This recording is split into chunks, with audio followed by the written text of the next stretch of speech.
क्या सुनोगे और क्या सूंघोगे। तो उसने बाहर से भी सुराख रखे ताकि बाहर की चीजों का बोध हो जाए। इसलिए चीज आपके पास सब कुछ है।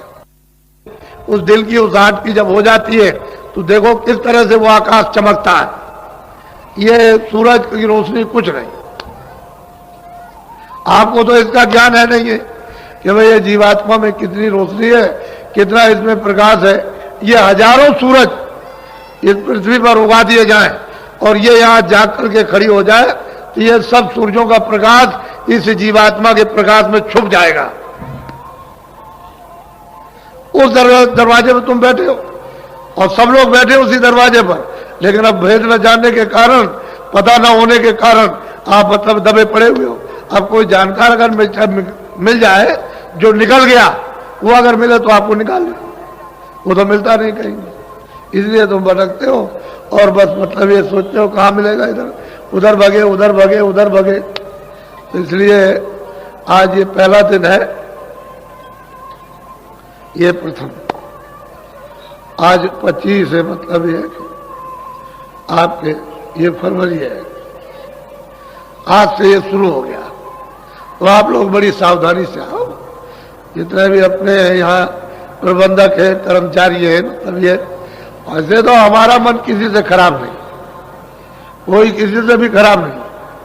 अब आपका मन खराब हो जाए तो क्या हो, लेकिन हाँ ये नए नए लोग आते हैं तो क्या चाहते हैं कि भाई कोई जगह मिल जाए, क्या चाहते हैं कि भाई चलो गंगा स्नान करेंगे, थोड़ा बहुत पानी मिल जाए, चलो वहाँ 2, 4, 5 दिन 10 दिन रहेंगे। तो असल में चाहते हैं कि भाई दूर से आए हो तो आप थोड़ा बहुत एक दूसरे की सेवा, वो आपकी सेवा करेंगे। आप ये नहीं है कि आप ये समझते हो मैं यही रहने वाला ही मैं सेवा करूंगा, नहीं, वो जो आए हैं वो भी आपकी सेवा करेंगे, लेकिन जरा उनको बैठ तो जाने दीजिए।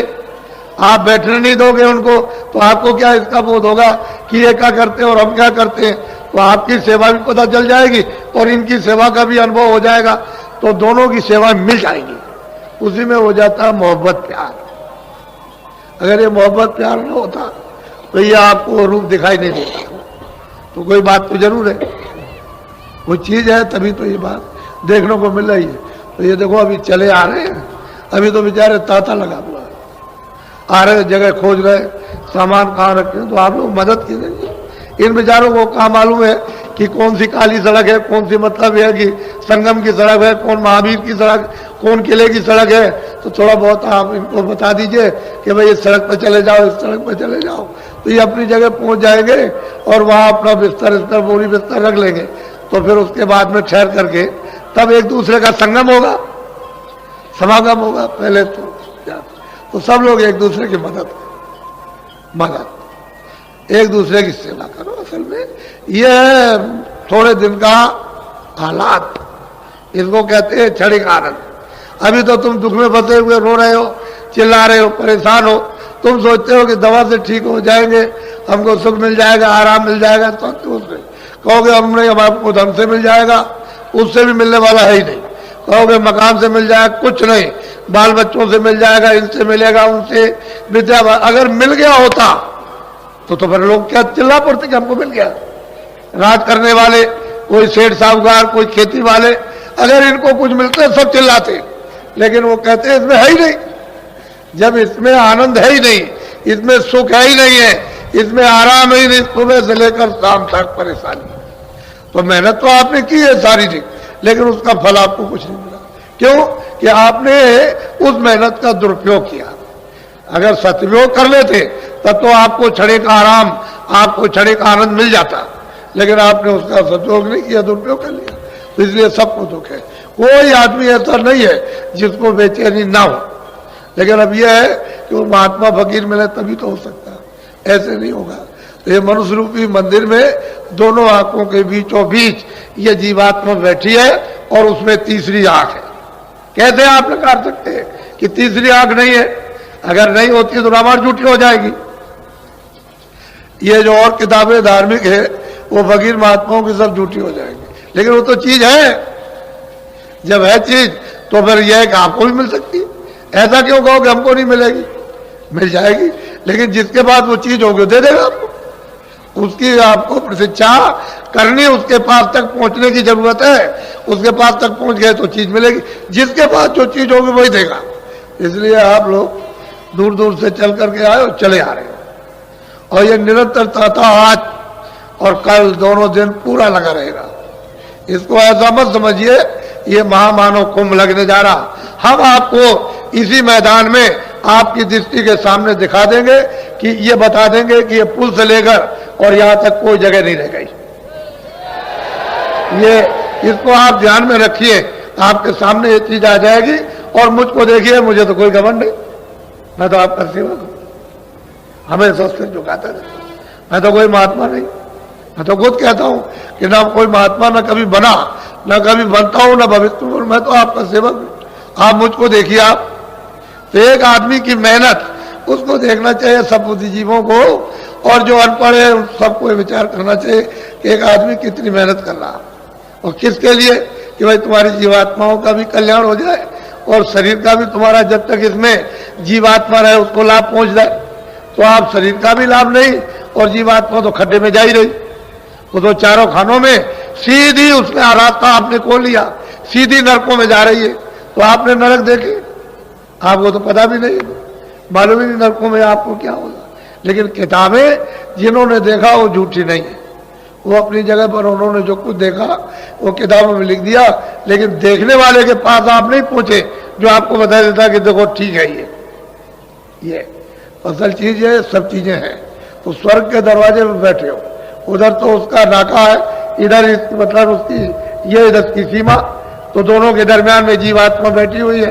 और कूड़ा कचरा गंदगी को जल्दी से जल्दी हटाओ। तो पहले तो शुद्धि करो इसकी, शरीर की शुद्धि। आज अभी आपको आदेश मिल जाएगा, वहां चलो, वहां स्नान करो और गंगा जी देवी जी के सामने ये प्रार्थना करो आप कि आज से हम सदा जो बाकी शेष जीवन हमारा जाएगा वो शाकाहारी होगा, शाकाहारी। ये प्रार्थना गंगा जी में आज से आपको करना है, तब तो आपके मानसिक यानी मतलब है कि वो फल आपको ये प्राप्त हो, फिर आध्यात्मिक फल प्राप्त हो जाए। आप अगर इसका उल्लंघन करोगे तो बच्चा कैसे काम हो जाएगा। उसी उल्लंघन की वजह से तो ये दशा हो रही कि कितने युग और कितने कल्प अनगिनत बीत गए, तब से यहाँ बराबर तुम मतलब मार खा रहे हो। कोई तुम्हारी रक्षा, कोई हिफाजत, कोई संभाल करता, कुछ नहीं, कोई किसी का पूछने वाला नहीं। चाहे जैसे भी काटे जाओ, पीटे जाओ, मारे जाओ, चाहे उधेड़े जाओ, कुछ किया जाए, लेकिन कुछ नहीं है, कौन सुनने वाला। पहले सोच लो आप। अभी मैं आपको सब समझा लूंगा और सब कुछ करा लूंगा, घबराने की जरूरत नहीं है। तो अभी वहां जब आदेश मिल जाएगा तो वहां पर जाना, स्नान करो और वहां नहाते रहो, देवी जी की तरफ देखते रहो और देखते रहो। कहा तो बस अब हम आपके शाकाहारी, आप में स्नान करते हैं और अब हमारा जीवन शाकाहारी अब शेष जाएगा।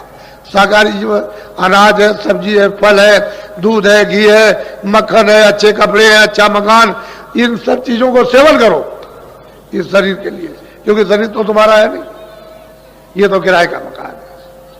ये आपका तो है नहीं है जो आप जरा गरूर करते हो कि मेरा, आपका ये नहीं है। आप तो दूसरे के मकान में थोड़े दिन के लिए रखे गए हो और उसने कहा देखो मेरे मकान को यानी मतलब सुरक्षित रखना, तोड़ना फोड़ना नहीं, अंधा बहरा लूला लगड़ा मत करना, तुम रोगी इसको मत करना, स्वस्थ रखना।